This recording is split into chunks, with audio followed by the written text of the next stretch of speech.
Hi folks, this is Alex. I call myself Blue Ridge Discovery. Beau, get back here. I'm out hiking with my little pug, Beau. He's a brindled pug. Sorry for the camera stuff. He's a brindled pug, almost 2 years old. He's the apple of our eye. And I just wanted to show you a little something here. This plant, or rather shrub, bush, is called by the old people mountain laurel, or by the books, rhododendron. Now you'll see right here, that big bud right there, that's going to be a flower cluster about midsummer. As a matter of fact, midsummer is about the time that they bloom.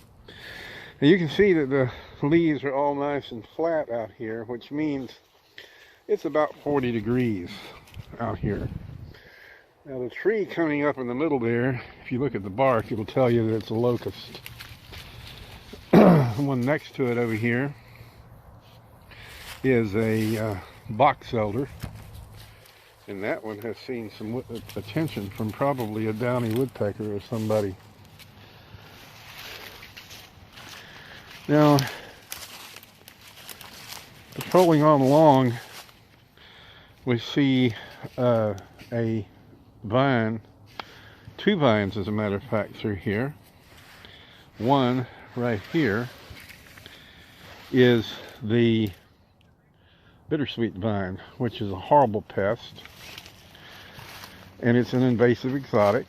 Another invasive exotic is this with the thorns on it, called multiflora rose. And then those with the leaves still on them, that is the Japanese honeysuckle. Now I'll give you a scientific name for all of these. That rhododendron back there is rhododendron maximum.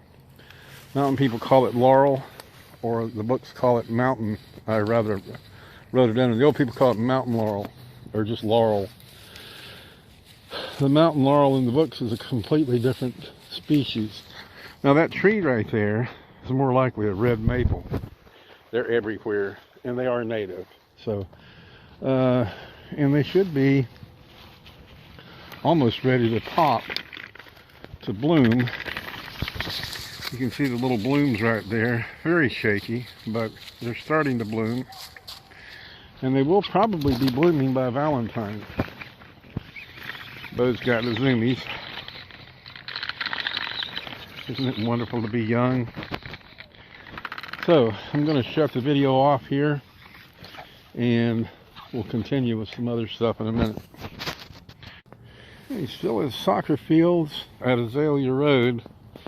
Those trees right there, the one closest to the trail, that's a black walnut.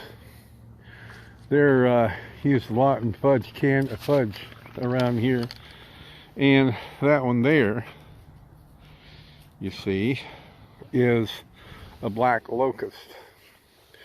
Now way back in there, let me see if I can zoom in and get it. You see the one with the shreddy bark?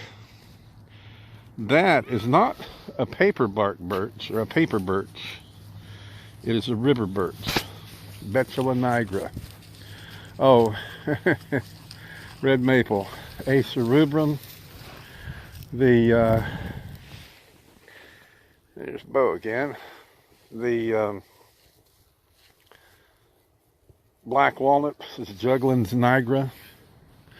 And over here on this little tree, let's see what kind of tree this is. Now they're more difficult to identify in the winter, but this looks like a locust tree. But covering it up and eventually probably killing it are these beautiful red berries of the oriental bittersweet, Celastrus, and I think it's called orientalis, I'm not sure.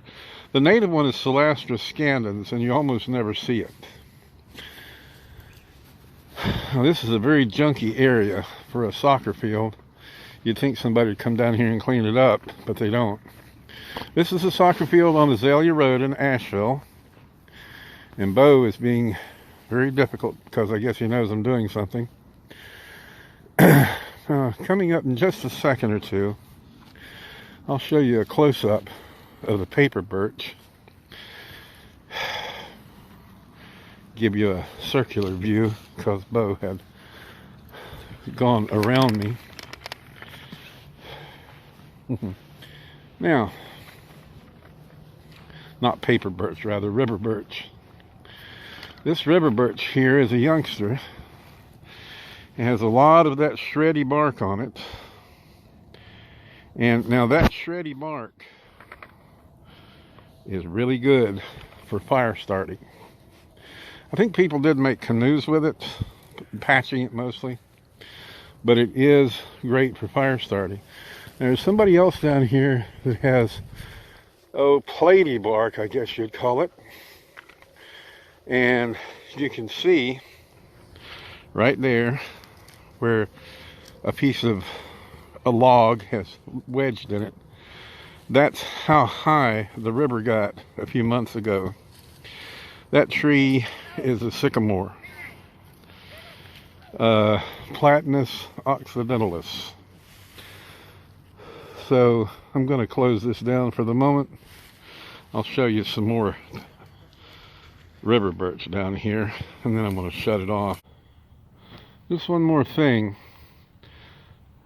At the azalea soccer fields, you will see that it is a mature forest. That was pasture, probably right around World War II. And the old farmers passed away. It went to other things. But Beau and I were hearing a great horned owl just a minute ago. He shut up now, but probably because he knew I was filming. I just want to show you the mature forest. There's a, if you heard that, that was him. Big white pine tree.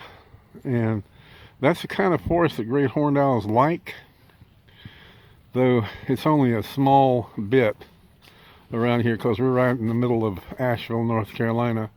Thanks for watching, and I'm going to make more of these.